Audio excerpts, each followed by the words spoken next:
This week on R/2X chromosomes. I have crippling depression. Stay till the end to find out what happens when you'll want kids when you're 30. Think again.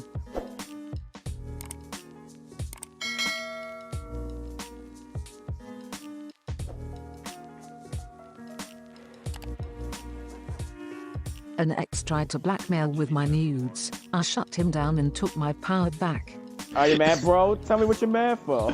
Before I begin, I know that sending nudes is a dumb idea. So please, I don't need to hear it was a dumb thing to do, because I know it was. To give a little background, I only dated this guy for a few months, and I unfortunately sent him a few pictures that I'm now not proud of sending. We broke up around March of last year and that was it, or so I thought. Well, a week ago this joker messages me. He starts off just wanting to know how I'm doing. I tell him I'm doing well and all. As we are chatting, he mentions that he still has my nudes saved. He then proceeds to tell me that he wants to have sex, and that if I don't want my nudes public, I better listen to him or else. My heart is pounding out of my chest at this point. I come from a conservative family and they would be disappointed in me doing something like this, but I also didn't want to be a slave or at the mercy of anyone, especially this guy. I took a minute to think all of this over. I initially asked him to delete them. I kept asking him over and over and he would refuse. Then I decided I wasn't going to let this guy scare me or try to control. And if he did expose my nudes, I would just give my family a heads up. They might have been disappointed, but he was better than being controlled by him. So I told him to do as he pleased. Then I told him how I have screenshots this whole chat, and that if I see even one picture of mine online I was going to contact the police. I told him he would be guilty of 2 crimes. One being he tried to blackmail me and the second would be revenge porn, which is illegal in my state. I also told him I would send our chat to his family and co-workers so they would know what kind of a creep he is. After I sent this, it was silence from him for a good 20 minutes from him. He messages me back and says I'm overacting, and that he wasn't trying to blackmail me. He then says he deleted my nudes, so it was no need for me to get all up in arms and go to the police or expose our chat. I decided to not message him back, so he could sweat and freak out like he scared me. He started messaging me like crazy begging me not to go to the police. I finally messaged him back and told him I wouldn't go to the cops for now, but if he ever pulled anything like this on me again, I am going to the cops. I was proud of myself, that I had the courage to not give in to him. I've been a generally weak liaison my whole life. I scare easily, but I don't know where the strength came from to stand up to this creep.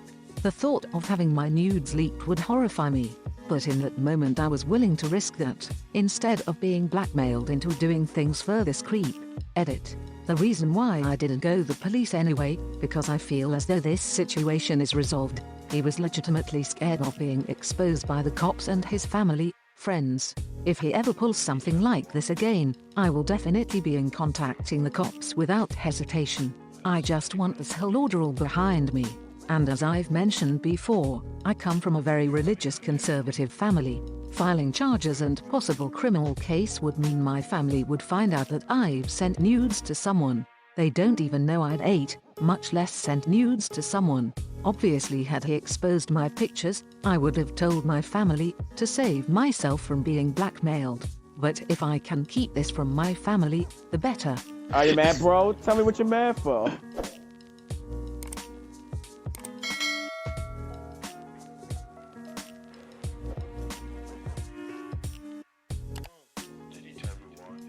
I use birth control because I love sex and don't want children. And yes, I would abort without shame or guilt. I'm mad about it. Do it! No apologies. I am not an incubator.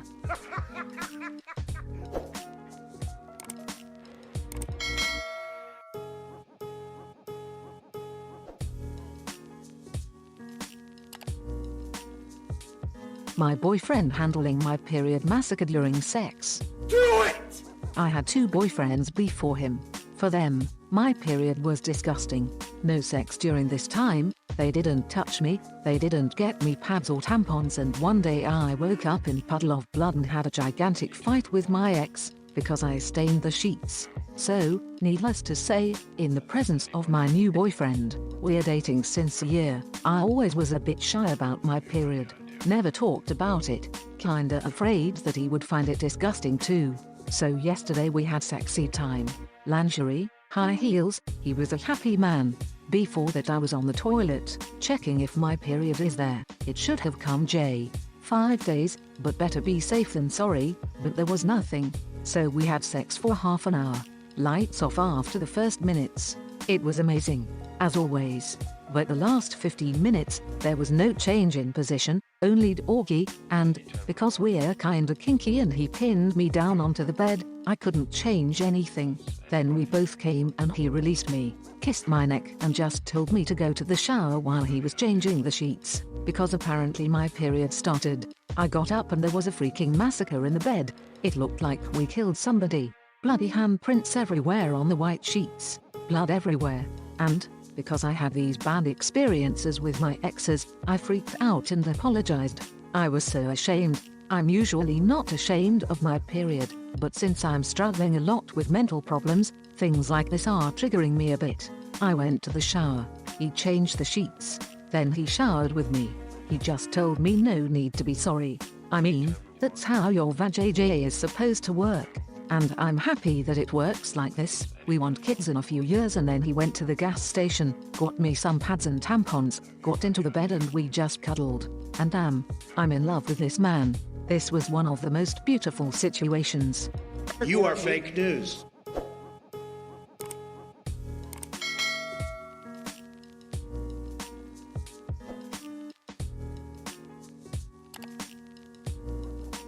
That time I'd have prohibited me to get my upper leg waxed.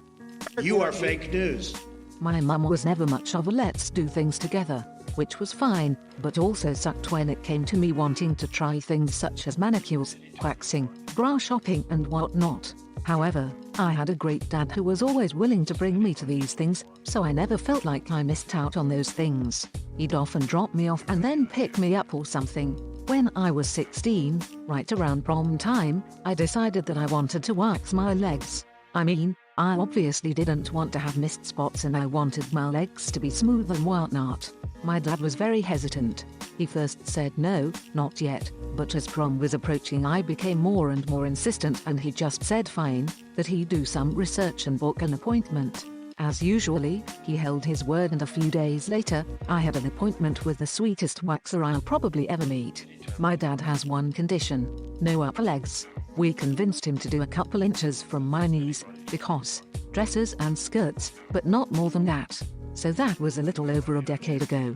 I continues going to her for a while and then I moved. Summer is here and I booked an appointment with her this morning. After all the catch-up we did, a good 5 years, she said she had to tell me something.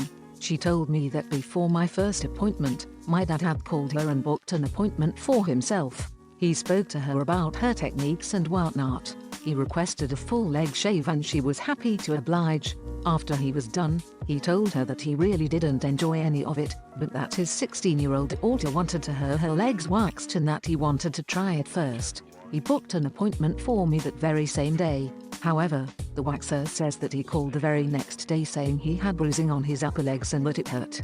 The waxer said it was possible and somewhat common, so he vetoed the upper leg for me.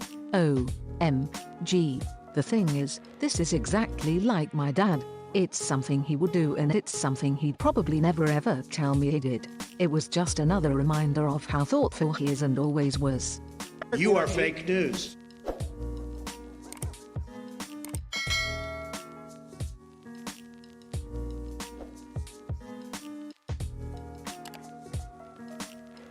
To the lady that grabbed my hand at the airport and walked me away from my abusive relationship, thank you. Catch me outside, how about that? I work at the airport and have a friend who I spend a lot of my time with. We are not in relationships, but we do have interest in each other, so we have lunch together every once in a while. Every now and then he and I will get into little arguments and for some reason he cannot control his temper.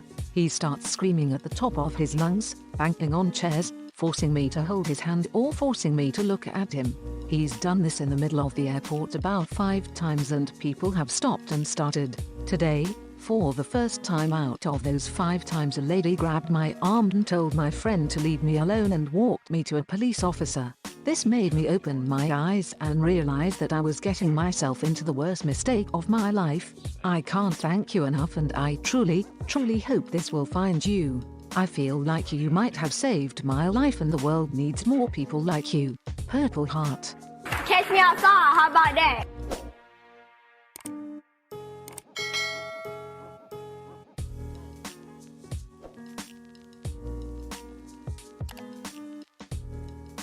You'll want kids when you're 30, huh? Think again. You are fake news. I was on a flight from Delhi to Mumbai when the lady sitting next to me said this. She was probably around 50 and seemed pleasant. At first, she spent around 5 minutes, seemed so much longer, prattling about her adult children. She went on and on about how successful her son is and how her daughter just got married at 24, which is the right age for a young lady to get married, etc., etc., etc. Interestingly, she said nothing about her daughter's career. I didn't ask as I didn't want to give her a shot at another inane monologue. Then came the inevitable, how many kids do you have? None, I replied. Oh, why not? She pressed on.